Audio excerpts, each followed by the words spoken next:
ভুলতে পারিনি তোমায়, আমি আজও ভুলতে পারিনি তোমায়। ডিস্টার্ব করলাম, সরি। আসলে কিছু কথা ছিল জানো, অনেক দিন ধরেই ভাবছি তোমার সাথে শেয়ার করব, তবে সাহস হয় না।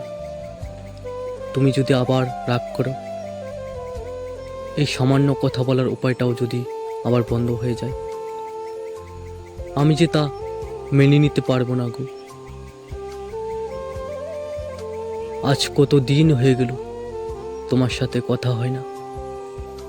আচ্ছা, আমার কথা কি একটু তোমার মনে পড়ে না?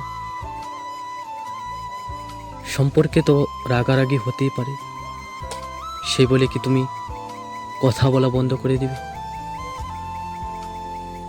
তোমার তো কথা বলার জন্য অনেকেই আছে প্রিয়, আমার তো আর কেউ নেই, তাই তুমি আমার শূন্যতা অনুভব করতে পারো না।